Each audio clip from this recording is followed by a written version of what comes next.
Эдгээр өдрүүдэд Монгол улсад хэн хэмжээнээс хэтэрсэн нэр алдраараа дөвийлгэн буруу зөв болгон харагдуулах гэсэн эсүүлтгүү хийгээд үйлдэл илэрхий мэдрэгдэх боллоо. Үүнийг гааруулагч нь эрх мэдэл бүхий албан тушаалтнуудын үйлдэл гэлтэй ийм нэгэн дүрмгүй авирлал яруу найрагч Хулан болон ерөнхийлөгч Хүрсүх нарын үйлдэлээс хамааралтайгаар цахим орчинд талцад үүсгэж байна. Энэ бол цаг үе цахим улс төрийн тойм би тайлбарлуулах.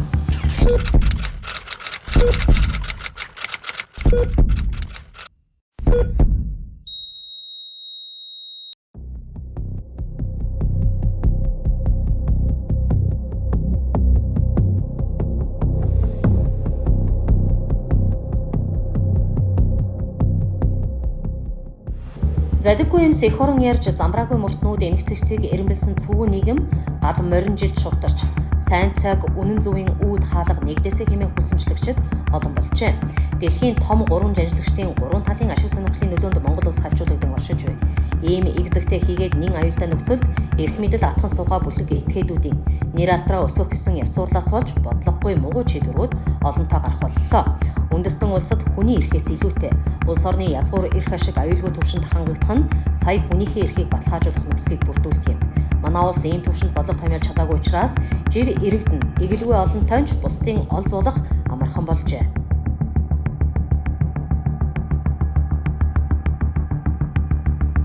Яруу найрагч Хулантай холбоотой шалгагдсан хэрэг улмаар 3 чатны шүүхээр баталгаажсан гэх ялын тогтоолын ард энэ хэргийн жинхэнэ эзэн нь мөн захиалагч нь хэн байсан бэ гэдэг асуулт игзэгтэй хийгээд аюултай юм. Түүний өөрийнхөө цахим орчинд илэрхийлсэн сэтгэлийг энэ удаагийн цахим таймдаа авч сонгож ярилцъя гэсэн юм. Ингээд тэр өөрийгөө хэрхэн зөвтгсөнийг дараах постноос нь онцлог үнцгийг нь сэрүүлэн танд үзүүлье. Яруу найрагч Соёлын гавь цэцгэлтэн цоодлын Хулан шинэ оноос өмнө амжиж хэлэх үг.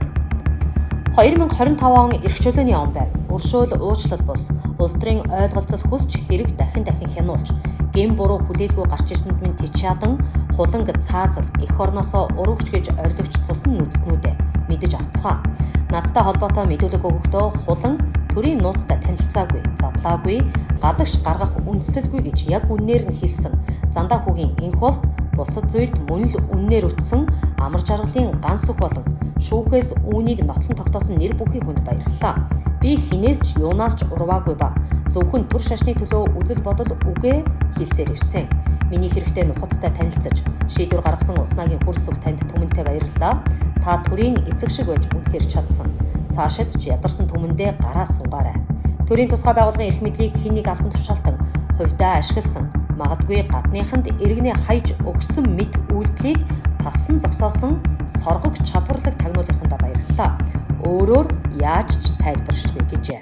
Түүний энэхүү мэдээлэлд Зандаа хүүгийн энх бол амар жаргалын ганс үг нарын нэр дурддагсан байгаа юм а. Мөн өөр нэгэн нэрийг нь нууцлсан эрх мэдэлтэн багтаж байгаа гэдгийг илэрхий. За түүний талаар мэдээлэл өгсөн Зандаа хүүгийн энх бол тухайн үед ерөнхийлөгч асан Халтмаагийн Батуулгын тамгын газрын даргаар ажиллаж байсан этгээд юм. Тэр Хуланг өмөрч мэдээлэл өгөхдөө Хулан төрийн нууцтай танилцаагүй, задлаагүй, гадагш гаргах үндэслэлгүй хэмээсэн юм. Яруу найрагч Хулан тухайн үед ерөнхийлөгч асан Батуулгын шашны бодлогын зөвлөхөөр ажиллаж байсан байдаг. Хэрвээ төрийн нууц задалсан гэх хуулийн зүйл анги нь үнэн бол дээрх Зандаа хүүгийн энх болдын мэдүүлэг чухам хэнийг өмгөөлсөн дал дутга байж болох вэ гэдгийг бид Хулантай холбоотой үүссэн хэрэг дээр огт бодолцсонгүй. Мөн тухайн үед үндэсний аюулгүй байдлын зөвлөлийн ерөнхий нарийн бичгийн дарга ажиллаж байсан амар жаргалын ганс бүхий мэдүүлэгч Хуланг гадны тагнуулын байгууллагад үйлчлээгүй гэх дайны утга илэрхийлсэн байх гээд байгаа юм. Тэгвэл ганц бүхтэй холбоотой Оросын албаны улсаас 20 сая Америк доллар нууцаар оруулж ирсэн гэх тэр оны хэрэг өнөөдрийн хүртэл учир битүүлэг байгааг энд давхар дурдъя.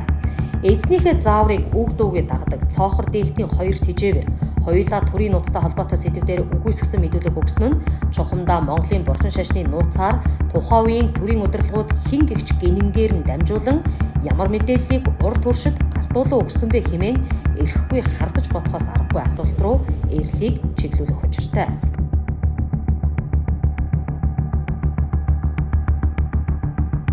Өөрийгөө төвдийн үр удам гэдгээ нуудаггүй Халтмаагийн Батуулгын шашны бодлогын зөвлөхөөр яруу найрагч Хулан ажиллаж байсан гэдгийг бид мартаж болохгүй.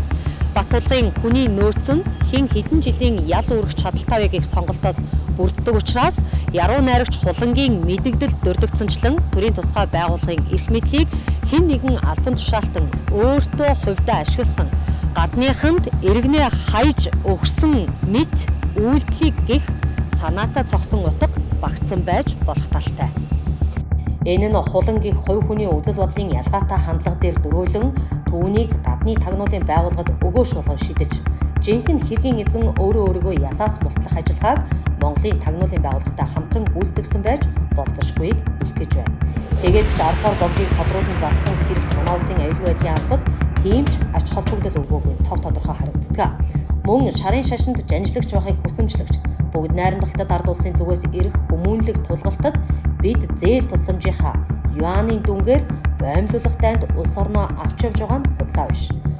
Монголчууд оюун санааны төвшөнд нэгдэхүй гэхээс өгтлээ айдаг хурш бол манай урт хурш. Тиймээс л богд гих алдар хүн дээр дамжуулан Монголыг дарангуйлах, дарамтлах гих санаа цохолцохгүй ш цохолцож таарна. Тэр тусмаа Монгол хүний үр сад богдоор тодорсонд хорсох төвд тангадын эрлизүүд бэлчгэн битгий хэл та бидний толгой дээр заларч явсан цаг саяхных. Нөгөө төвөөр яруу найрагч хулангийн мэдэгдэлд өршөөл уучлал бус улс төрийн ойлголцол хүссэн талаар дурддагдсан байна. Энэ хэсэг харин ноцтой уншигдана. Тодорхой тайлбарлал түүнд уучлалт үзүүлсэн ерөнхийлөгч Хүрэл Сүхийн шийдвэр хуланд уучлалт мэт тоогдсонгүйг тэр бардамнан хэлжээ. Энэ нь цаашид нийгэмд ноцтой үзэгдлийн их сурвалж болж байгаа нь харамсалтай. Мөн ерөнхийлөгч Хүрэл Сүх эх орносоо урвсан гих зүйл ангаар яллагдсан нэр бүхий этгээдийг уучлахдаа чухам ямар улс төрийн ойлголцод хүрэх тохироо хийгдсэн бэ гэдэг нь айдасгүй дэс. Улс төрийн ойлголцлын ард Монгол улсын Монгол үндэстний Монголын тусгаар тогтнолын төлөө ам биеэ зольж цусаа юусан эцэг өвгдийн гавьяаг баллуурдаж байгаа нь эмгэнэл. Ямарваа нэгэн уралт хийхэд хүнд зайлшгүй өөрөө өөрийнхөө дутагдмал хэрэгцээг хангах хүсэл шунал нь өдөөгч хүч болж байдаг. Ийм өчүүхэн хэрэгцээгээр эх орносоо уруух хүртлээр бусдын өгөөш болно гэдэг нь өөрөө мөн л айдасгүй дэс. Ард түмний дутууд улмиг өлгөн зэлмэн байлгах бодлогыг хэн харах ёстой вэ гэвэл төр засгийн байгууллага. Гарцгүй бидэнд улс орныхоо язгуур эрх ашгийг илэрхийлэх, хүн амынхаа анхдагч хэрэгцээг хангах төдий бодлого байхгүй байгаа нь геополитикийн түвшинд бусдын олз болох бүхэл нөхцөлийг бүрдүүлчихэд байгаа хэрэгэ.